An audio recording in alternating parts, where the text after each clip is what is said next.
के पतिया लाए जाए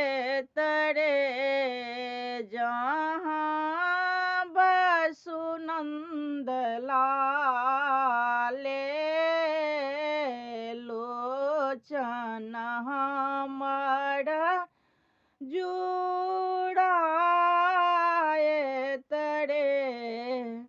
छतिया दय साल ज्यों जदुपति नहीं आओ तरे ओही यमुना के तीरे